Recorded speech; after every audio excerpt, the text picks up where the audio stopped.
नमस्कार दोस्तों, एक बार पुनः हिंदी सेशन में आप सभी का स्वागत है। तो चलते हैं अगले प्राव की ओर।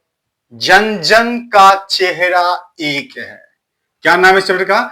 जन जन का चेहरा एक है। बोलो क्या नाम है इसका? जन जन का चेहरा एक है। जन जन का चेहरा एक है, यानी जन जन का चेहरा एक। चैप्टर का नाम क्या है? जन जन का चेहरा एक। अर्थात हमारे यहाँ विश्व के किसी भी क्षेत्रों की कवि क्या कर रहे हैं कि हर जन अर्थात मानव की चेहरा एक है। ये एक कविता है। जन जन का चेहरा एक कविता के लेखक गजानन माधव मुक्ति बोध। गजानन माधव मुक्ति बोध। सबसे पहला प्रश्न यहीं से बनता मेरे भाई कि जन जन का चेहरा एक के लेखक कौन है? तो गजानन माधव मुक्ति बोध सबसे पहला प्रश्न, और वेरी वेरी इंपॉर्टेंट प्रश्न भी है कि जन जन का चेहरा एक के लेखक कौन है? गजानन माधव मुक्ति बोध। बोलो बैठे बैठे, जन जन का चेहरा एक के लेखक कौन है? गजानन माधव मुक्ति बोध। जल्दी बोलो, जन जन का चेहरा एक है के लेखक कौन है? गजानन माधव मुक्ति बोध। जैसा कि आप सभी जानते हैं, आज गजानन माधव मुक्ति बोध के जीवन परिचय होने वाला है। तो चलते हैं जीवन परिचय पर एकदम प्रकाश डालते हैं इनके। एक बार फिर हमें पूरे सेशन को क्लास में ही याद कर लेते हैं। चलते बिना समय गंवाए हुए। कहता है कि इनका जन्म अर्थात गजानन माधव मुक्ति बोध का जन्म 13 नवंबर 1917। कहाँ है? 13 नवंबर 1917 जन्म कब हुआ इनका? 13 नवंबर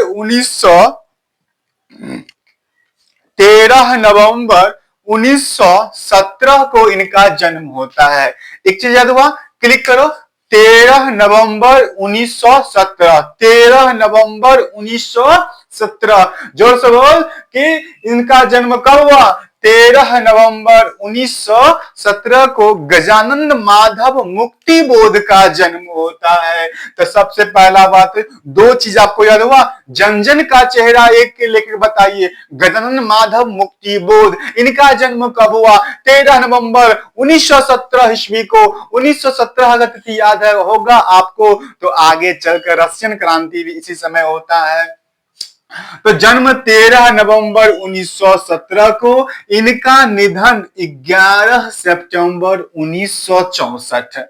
जन्म मरण याद रखना है। जन्म मरण याद रखना है हर एक कवि का, क्योंकि यहां से प्रश्न बनते हैं। तो जन्म कब हो गया इनका? 13 नवंबर 1917 और निधन हो गया 11 सितंबर 1964 ईस्वी को। दो चीज याद हुआ, बताइए जन्म कब हो गया? 13 नवंबर 1917। निधन कब हो गया? 11 सितंबर 1964। बिना देखे बताओ जन्म कब हुआ? जन्म बताओ बिना देखे। 13 नवंबर 1917 और इनकी मृत्यु कब हो गई? 11 सितंबर 1964। बिना देखे फटाफट बताओ जन्म कब हुआ? कमेंट करो। जो जन्म कब हुआ इनका? जन्म 13 नवंबर 1917। इनकी निधन कब हुआ? 11 सितंबर 1964 को। दो बात क्लियर होनी चाहिए, यस या नो। इनका जन्म, गजानन माधव मुक्ति बोध का जन्म कब हुआ? जल्दी बताओ। गजानन माधव मुक्ति बोध का जन्म कमेंट करो। 13 नवंबर 1917 को। इनका निधन अर्थात मृत्यु इनकी कब होगी? 11 सितंबर 1964 को। गजानन माधव मुक्ति बोध कि यहाँ पर कौन से कविता लिखे हैं? जन जन का चेहरा एक है। जन जन का चेहरा एक के लेखक कौन हो गए?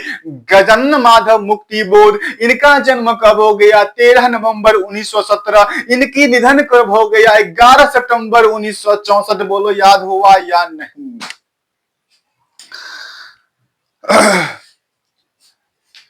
अब चलते हैं जन्म स्थान। जन्म स्थान श्योपुर। कौनपुर? श्योपुर। श्योपुर श्योपुर ग्वालियर मध्य प्रदेश। श्योपुर ग्वालियर मध्य प्रदेश। जन्म स्थान श्योपुर ग्वालियर मध्य प्रदेश। श्योपुर ग्वालियर मध्य प्रदेश। अर्थात ग्वालियर में भी एक जगह का नाम है श्योपुर, और श्योपुर और ग्वालियर दोनों मध्य प्रदेश, एमपी लिखा हुआ इंग्लिश में, मध्य प्रदेश है। देखिए इनका जन्म, पहले इतना तीन चीजें, जन्म इनका 13 नवंबर 1917, इनके निधन 11 सितंबर 1964। जन्म स्थान श्योपुर ग्वालियर मध्य प्रदेश। श्योपुर ग्वालियर मध्य प्रदेश। श्योपुर ग्वालियर मध्य प्रदेश। जो जहां है बैठे हुए कापी निकाल कर प्रारंभ हो जाइएगा। और ये भी तो सुना ही जगह पे क्लास में आप सुनाते ही हो, नहीं सुनाते तो आपको कितना अच्छा अच्छा हम बात सुनाते हैं, प्यारे प्यारे बात, सुंदर बात सुनाते हैं। तो आप लगे रहिए। आज चलते हैं कि इनका जन्म स्थान, जन्म स्थान श्योपुर, कहा भैया? इनका जन्म स्थान श्योपुर ग्वालियर मध्य प्रदेश में हुआ। तीन चीज क्लियर हुई या नहीं हुई? पहले तीन चीज क्लियर कीजिए तब मैं आगे बढ़ जाता हूं। बताइए जन्म कब हुआ इनका? जन्म फटाफट कमेंट करो। जन्म जन्म जन्म जन्म कब हुआ? जल्दी लिखो।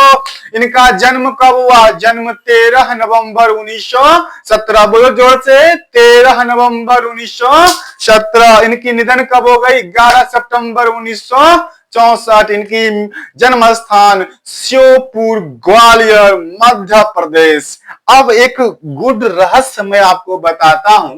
ये देखिए, इनका जन्म भले हुआ ग्वालियर में, पर ये मराठी थे। ये प्रश्न बन जाएगा ना तो एकदम से बलखोइया उड़ा कर रख देगा। मतलब ये प्रश्न कब बनेंगे? जब ये अपनी पत्नी से अर्थात कन्या से एग्जामिनर लड़ कर आएगा ना, तब बनाएगा ये प्रश्न कि बताइए गजानन माधव मुक्ति बोध थे। मराठी देगा, दे वहां पर देगा, राजस्थानी दे देगा, मध्य प्रदेश वाला दे देगा। बताइए क्या हो जाएगा? ये मराठी थे, मराठा थे। ठीक है, कोई दिक्कत? किन्हीं को, किसी को कोई दिक्कत नाथ? आगे बढ़ो।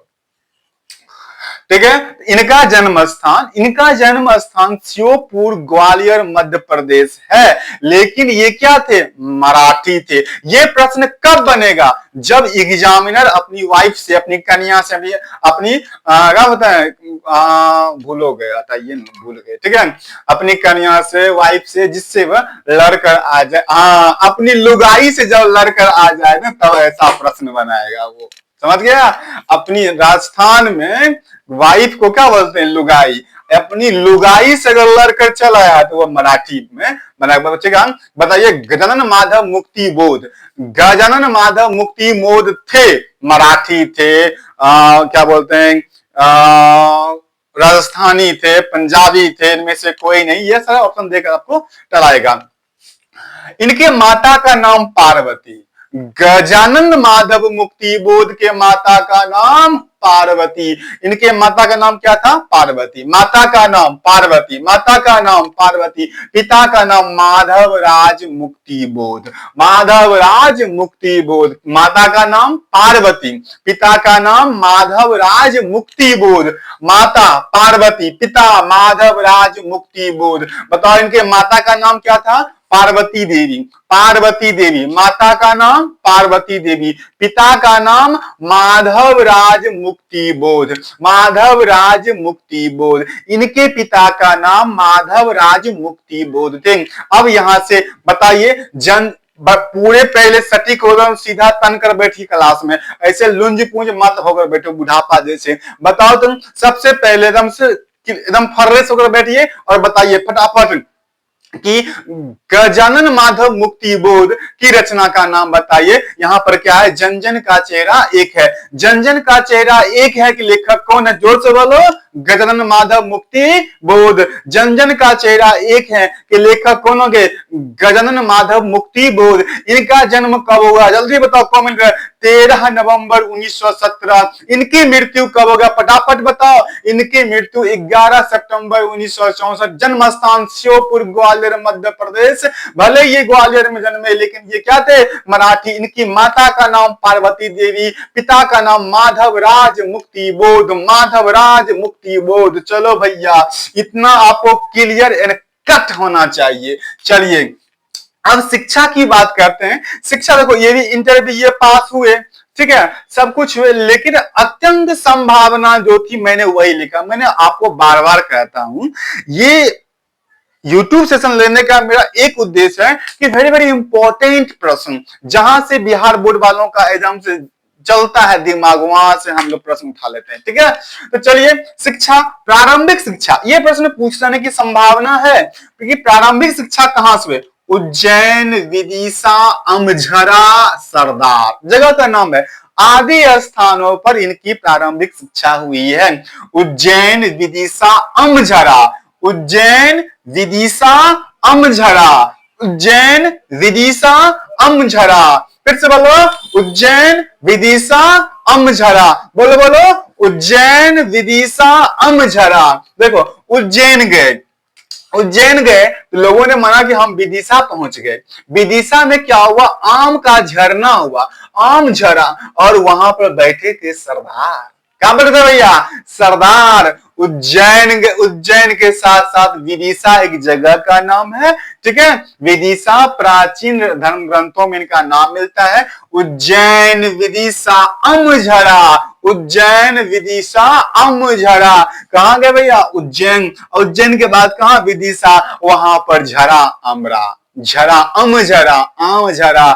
और मैंने गया लाने के लिए, बैठा कौन है? सरदार। आम मत उठाओ रे, ठीक है। तो उज्जैन, विदिशा, अमझरा और सरदार। बताओ इनकी प्रारंभिक शिक्षा कहां हुआ? उज्जैन, विदिशा, अमझरा, सरदार। उज्जैन, उज्जैन गया, अब गया विदिशा। विदिशा में मैंने देखा आम झर रहा है, आम लेने गया, बैठा हुआ सरदार, खबरदार कोई उठा नहीं सकता है मेरा आम। आदि स्थानों पर इनकी प्रारंभिक शिक्षा हुई। आपको याद हुआ या नहीं हुआ? कमेंट करो यस या नो में, यस या नो में कमेंट करो भैया। याद हुआ? इनकी प्रारंभिक शिक्षा उज्जैन में, विदिशा में, अमझरा में और सरदार में हुआ था। आपको याद रखना, उज्जैन गए, विदिशा गए, वहां पर आम झर रहा था, आम उठाने गया तो सरदार बोला उठाओ मत आम, ठीक है। तो ये इन चारों स्थानों पर इनकी आदि लगा दिया। आदि स्थानों पर और कहीं भी हुआ होगा आदि। अब कहता है कि जो लाख का प्रश्न है, एकदम कन्या से खुश हो गया है ना एग्जामिनर, ऐसा प्रश्न पूछेगा एकदम प्रसन्न मुद्रा में जब आएगा कि मिडिल परीक्षा, कौन परीक्षा भैया?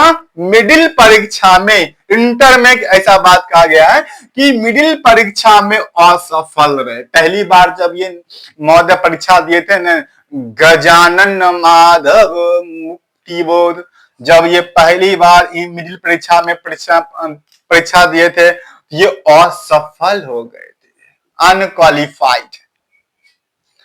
फिर दोबारा 1931 में दिए थे मिडिल परीक्षा। आपको जानने कोई जरूरत नहीं है, वो हमारे लिए है, जानने दीजिए।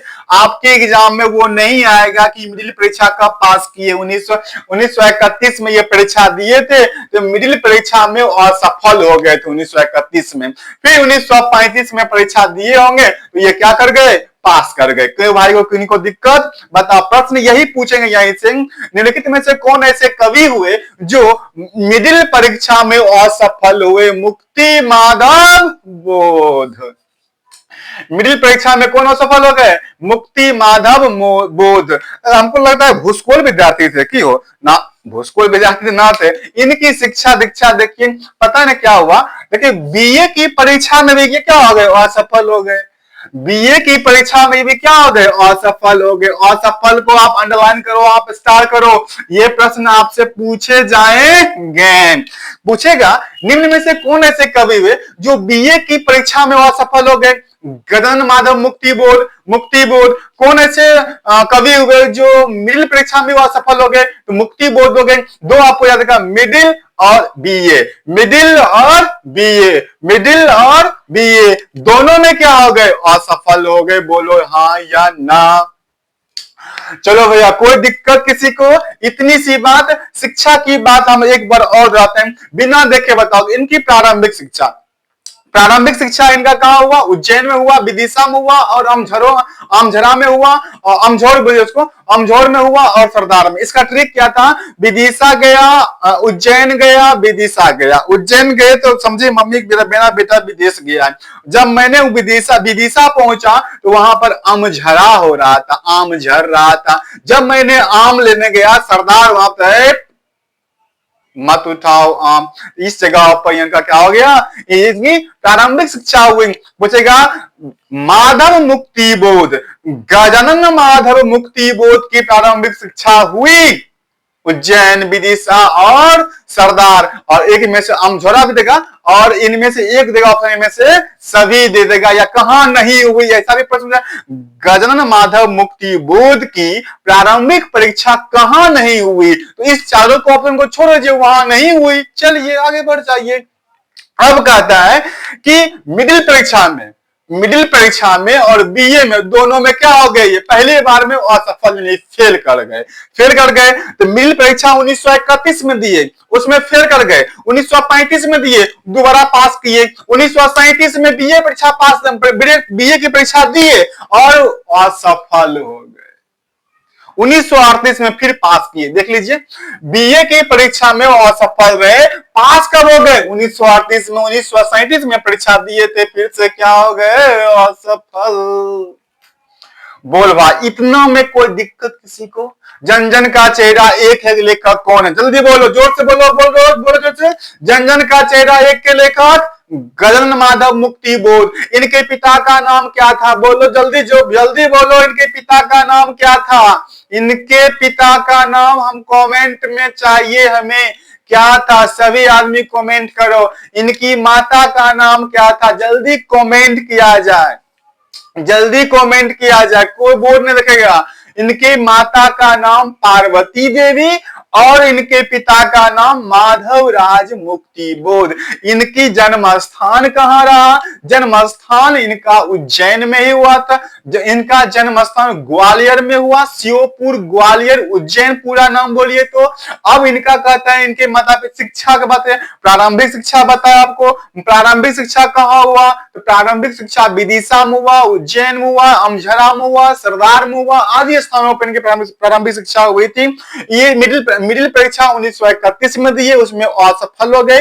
दोबारा पास किए 1935 में। बीए की परीक्षा 1937 में दिए, इसमें भी फेल कर गए। दोबारा पास किए 1938 में। अब आगे चलते दुनिया की संसार में वेरी वेरी इंपॉर्टेंट प्रश्न, डबल टिक ठोक रहे, डबल टिक ठोक प्रश्न पूछेंगे। ये प्रश्न पूछेंगे कि 20 वर्ष की अवस्था में बरनगर, कौन नगर?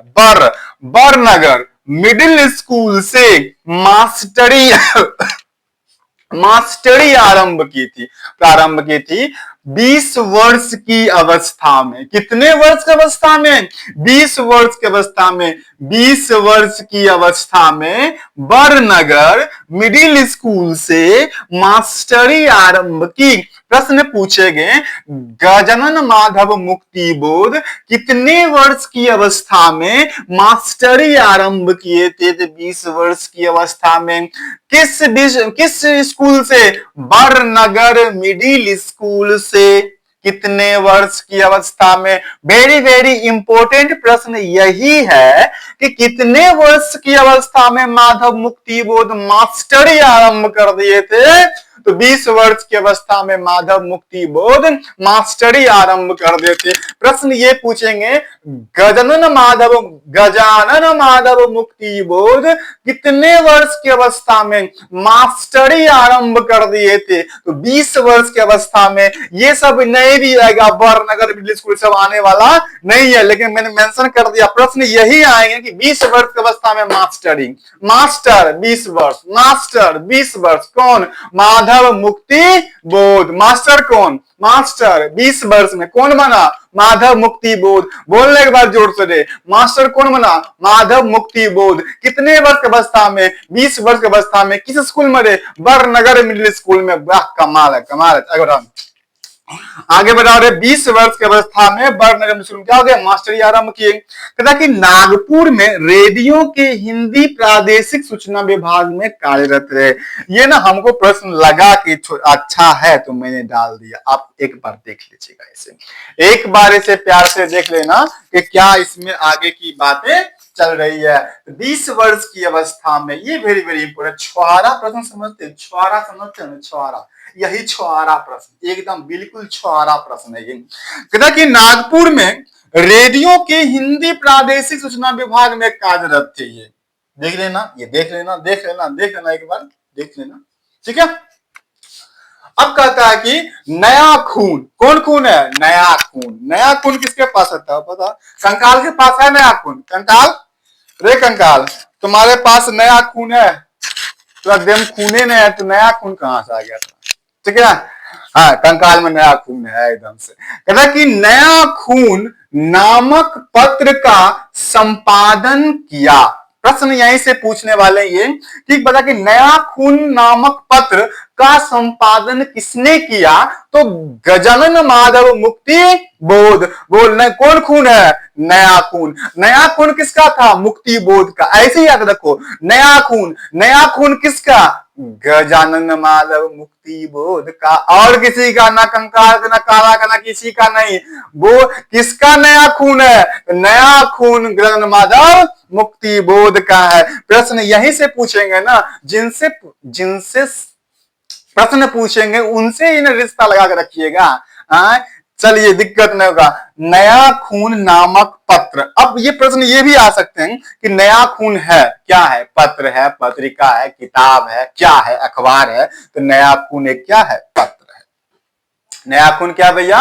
नया खून एक पत्र है। चलो रे, नया खून नामक पत्र का संपादन किसने किया? नया खून नामक पत्र का संपादन गजानन माधव मुक्ति बोध करते हैं। ऐसे आप याद रखो, नया खून किसके पास? मुक्ति बोध के पास। मुक्ति बोध के पास नया खून, नया खून मुक्ति बोध के पास। चलिए, अब देखो, दिग्विजय, कौन विजय? दिग्विजय महाविद्यालय राजनांदगांव में प्राध्यापक रहे। दिग्विजय महाविद्यालय, कौन विद्यालय? दिग्विजय महाविद्यालय राजनांदगांव में ये अध्यापक रहे। चलो, ये उतना इंपॉर्टेंट वाली बात नहीं, लेकिन आप लिख लो, ऐसे लिख लो, कॉपी करो इसे। दिग्विजय महाविद्यालय राजनांदगांव में ये अध्यापक रहे। लिखो लिखो लिखो, इसे लिख लो, दिग्विजय महाविद्यालय राजनांदगांव में ये अध्यापक थे। चलो भाई, कितने वर्ष की अवस्था में ये मास्टर बने थे? 20 वर्ष की अवस्था में। किस स्कूल से? मिडिल स्कूल से, बरनगर मिडिल स्कूल से बने थे। कितने वर्ष की अवस्था में मास्टर बने? तो ये कितने वर्ष की अवस्था में बने थे भैया? 20 वर्ष की अवस्था में ये मास्टरी आरंभ कर दिए थे। नया खून किसका? माधव मुक्ति बोध का। नया खून किसका? माधव मुक्ति बोध का। नया खून क्या है? एक पत्र है। इनका जन्म कब हुआ? 13 नवंबर 1917 में। इनकी मृत्यु कब हुआ हो? 11 सितंबर 1964 ईस्वी को। चलिए, अब कहता है इनकी रचना। आजा रचना पर, आजा जा जा, देखो रचना। इनकी रचना वेरी वेरी इंपॉर्टेंट प्रश्न होगा कि तार सप्तक के एक कवि, मैंने लिख दिया मेंशन कर दिया, लेकिन ये प्रश्न आने वाले नहीं है, अभी तक नहीं पूछा है। ईश्वर कृपा हो पूछ दे तो अच्छा हो जाए। तार सप्तक के एक कवि कौन है? जन जन का चेहरा के लेखक गजानन माधव मुक्ति बोध है। तार सप्तक के एक कवि कौन है? गजानन माधव मुक्ति बोध। अब छोड़ो, लगाओ टिक, स्टार लगाओ रे हाथ। छुआरा प्रश्न आ गया। कहता कि चांद का मुंह टेढ़ा, केकर मुंह टेढ़ा? चांद का मुंह टेढ़ा। आज से लड़कियां किसी को गाली लगा तो और मुंह टेढ़ हो जाए, तो यहाँ चांद का मुंह टेढ़ा है। चांद का मुंह टेढ़ा, याद कर लो, केकर मुंह टेढ़ा? चांद का मुंह टेढ़ा। केकर मुंह टेढ़ा रे? चांद का मुंह टेढ़ा। तो चांद का मुंह टेढ़ा के लेखक कौन है? मुक्ति बोध। चांद का मुंह टेढ़ा के लेखक कौन हो गए? मुक्ति बोध। अब कहता है कि मुंह टेढ़ है तो टेढ़ है, भूरी भूरी खाक धूल, भूरी भूरी खाक धूल। जो देख लो, जो कॉपी निकाल कलम या ऑफिसर्स ने जो ऐसे बैठे हो गए ना, बैठे बैठे बोलो एक बार, भूरी भूरी खाक धूल। बोलो, भूरी भूरी खाक धूल। तुमको लाज लग रहा है बैठे बैठे में, घर के लोग भी सुनेंगे, बच्चे मेरा पढ़ रहा है। चलो बोले, भूरी भूरी खाक धूल। चांद का मुंह टेढ़ा। कैसा टेढ़ा? चांद का मुंह टेढ़ा है। देखो, तार सप्तक। कौन सप्तक? तार सप्तक। अब तार सप्तक का मतलब वो स्टार वाली बात, 7 को बनेगा तो कहीं ना कहीं टेढ़ा होगा। तो तारा का तार सप्तक, इसे हटाइए ना। चांद का मुंह टेढ़ा। अब वो भी कैसा? भूरी भूरी खाक धूल से।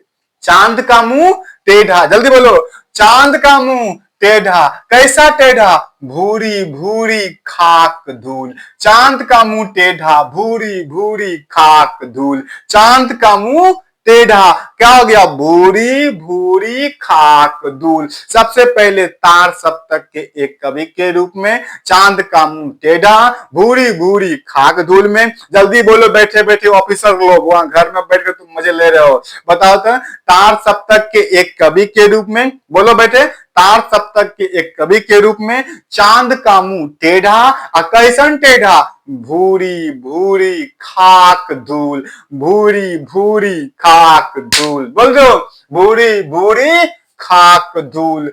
अब कहता है, अब ये प्रश्न हो गया, ये सिंपल प्रश्न हो गया एकदम से। अगर लुगाई से प्रसन्न होगा ना, लुगाई उसके बहुत मान लेगा, लुगाई से एकदम प्रसन्न होकर आ गया तो वह प्रश्न पूछेगा, बताओ चांद का मुंह टेढ़ा किसका है? लेखक किसकी रचना है? तो किसकी रचना हो गया? गजानन माधव मुक्ति बोध का।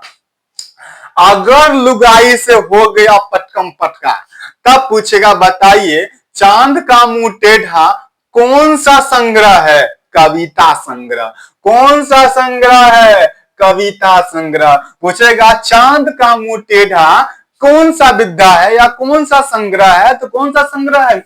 चांद का मुंह टेढ़ा गजानन माधव मुक्ति बोध की कैसा संग्रह है? एक कविता संग्रह। आप इसे नोट करके लिखो, टिक मार कर लिखो। ये प्रश्न कब पूछेगा? जब प्रश्न का लेवल हाई करने वाला, अर्थात अपनी लुगाई से वो लड़कर आएगा, तब पूछेगा ऐसा प्रश्न। चलिए, अब कहता है कि सतह से उठता आदमी, जब सो रहे होते हैं कैसे उठते हैं? सतह से, अपना बेडशीट से उठता हुआ आदमी। जब सतह से उठ रहे हैं ना, उसे सपना आता है। सपना भी कैसा आ रहा है? काठ का सपना। सपना कैसा? काठ का सपना। सतह से उठता हुआ आदमी, गुड मॉर्निंग, याद है तुम्हें? Good morning. उठ रहा है, ये उठ रहा है, सतह से उठता, सोए हुए हैं, सतह से उठ रहे हैं, यानी बेड से उठ रहे हैं। तो सपना आया। कैसा सपना? काठ का सपना। काठ का सपना आया। अब वो काठ का सपना किसमें आया? वी पात्र में आया। किस पात्र में आया? वी पात्र में। एकदम लिंकिंग करो। सतह से उठता हुआ, सतह से उठ रहा था तो बेड से उठ रहा है, उसे आ रहा है सपना। कैसा सपना? काठ का सपना। किसमें सपना? वी पात्र में सपना। फिर से करो, फिर से करो, फिर से करो, फिर से। सतह से उठता आदमी, आदमी कहां से उठ रहा है? बेड से उठ रहा है। क्या आ रहा है उसे? सपना। कैसा सपना? काठ का सपना। किसमें आ रहा है? वी पात्र में। याद हुआ या ना हुआ? जल्दी बोलो, यस या नो, यस या नो। सतह से उठता हुआ आदमी, उसे क्या आ रहा है? सपना आ रहा है। हाय हाय, उसे सपना आ रहा है। कैसा सपना? काठ का सपना। किसमें सपना? विपात्र में सपना। कमाल है, कमाल है, कमाल है। सतह से उठता आदमी, काठ का सपना और विपात्र। ये क्या है? कथा साहित्य है। प्रश्न यहां से, ये तीनों छोहारा प्रश्न, एकदम तीनों छोहारा है, तीनों खतरनाक छोहारा है, खतरनाक छोहारा है ये। सतह से उठता हुआ आदमी, आदमी बेड से उठता है, उसे आ गया क्या सपना, सपना किसका, काठ का सपना, बोलने बैठे बैठे काठ का सपना, और किस में, विपात्र में। यह कैसा है, कथा साहित्य है, कथा साहित्य है। ये प्रश्न कब पूछेंगे, बताओ कब पूछेंगे, बताओ बताओ बताओ, जब अपनी लुगाई से लड़काएगा तब ये पूछेगा कथा साहित्य के बारे में। बताओ इनकी रचना कंप्लीट हुआ या ना हुआ। पहले तार सप्तक के एक कवि के रूप में, तार सप्तक के एक कवि के रूप में, उस कवि का मुंह टेढ़ा, उस कवि का मुंह टेढ़ा, कैसा, चांद का मुंह टेढ़ा है। तार सप्तक के एक कवि हैं जो उसका मुख चांद की तरह है, और चांद होते भी वो क्या है, टेढ़ा है, चांद का मुंह टेढ़ा। और कहता कि वो टेढ़ा भूरी भूरी खाक है, भूरी भूरी खाक है। कैसी है, भूरी भूरी खाक धूल की तरह है। एक आदमी, देखो प्यार से ऐसे करो, प्यार से एकदम रिलैक्स, चिल मारो, चिल चिल चिल चिल, समझो। प्रश्न ये कहता है कि इनकी रचना है, जो ही माधव मुक्ति बोध की रचना दिमाग में क्लिक करे ना, तो आप ऐसा देखो, तार सप्तक के एक कवि के रूप में, उसका चेहरा चांद जैसा है, वो भी टेढ़ा है। कैसा है, टेढ़ा है। भूरी भूरी खाक धूल, भूरी भूरी खाक धूल। अब कहता है कि एक आदमी सोया हुआ है, सतह से उठते हुए आदमी को सपना आता है। किसकी सपना, काठ की सपना, किसी की और की सपना नहीं, काठ की सपना आता है उसे। और किसमें आता है, विपात्र में आता है। हो तो गया माधव मुक्ति बोध, खत्म तो हो गया रचना। कहता कि मुक्ति बोध की कविता, ये पूछा गया प्रश्न भैया, ये पूछा गया, एकदम पूछा गया, ठीक है। कहता कि मुक्ति बोध की रचना 6 खंडों में नेमी चंद्र जैन के संपादन में राजकमल से प्रकाशित हुआ। पूछेगा प्रश्न कि मुक्ति बोध की कविता कितने खंडों में प्रकाशित हुआ, 6 खंडों में। याद रहेगा, मुक्ति बोध की कविता कितने खंडों में विभाजित हुआ, तो 6 खंडों में। मुक्ति बोध की कविता कितने खंडों में विभाजित हुआ, तो 6 खंडों में। देखो मुक्ति बोध की कविता, मुक्ति बोध की कविता 6 खंडों में विभाजित हुआ, और ये प्रकाशित हुआ, जिसमें कहता है नेमी चंद्र जैन के संपादन में राजकमल, किस प्रकाशन से प्रकाशित हुआ, राजकमल प्रकाशन से प्रकाशित हुआ था। अब कहते हैं ये 20वीं सदी के प्रमुख कवि, चिंतक, आलोचक और कथाकार थे। अब कहता है कि इस कविता में कवि की दृष्टि और संवेदना कैसी है, वैश्विक और सार्वभौमिक। इस बात को समझो, इस बात को समझो भैया, इसको समझना। अगर यहां से वो प्रश्न पूछ देंगे ना, तो समझ लो खटिया खड़ी है, समझ लो भारी प्रश्न वो बना दिए हैं।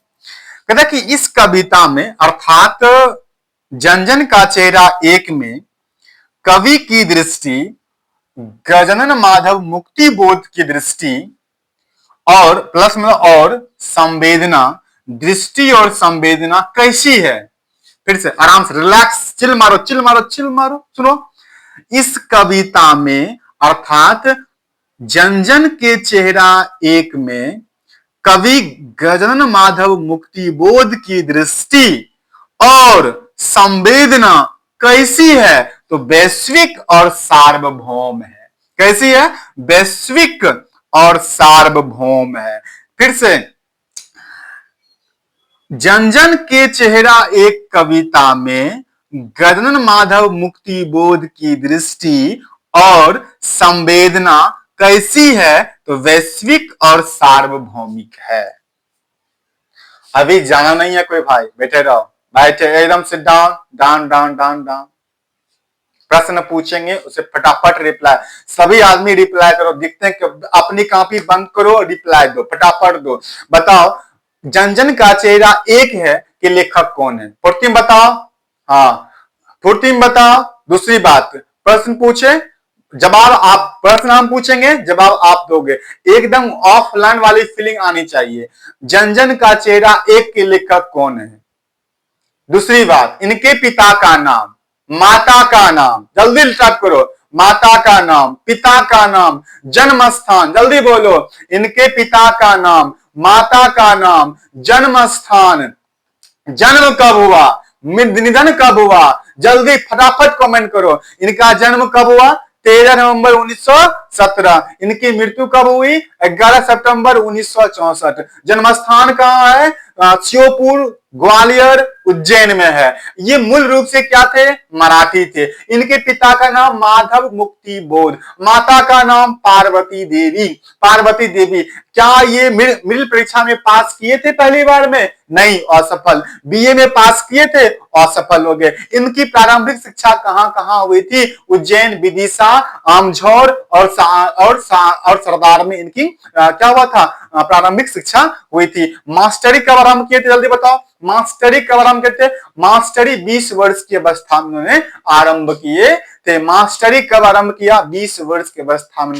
इनकी प्रमुख रचना में कहता है कि तार सप्तक के एक कवि के रूप में, चांद का मुंह टेढ़ा है, और कहता है चांद का मुंह टेढ़ा है, भूरी भूरी खाक धूल है, भूरी भूरी खाक धूल है। उसके बाद इनकी रचना में एक और रचना प्रवेश करती है, ये तो इनकी कविता संग्रह हो गई। अब कथा संग्रह कहता है कि सतह से उठता हुआ व्यक्ति, सतह से आदमी उठता हुआ आदमी, और उसे सपना आता है, सपना भी काट का सपना आता है। किसमें आता है, विपात्र में आता है। कट एंड क्लियर होगी सारी बातें।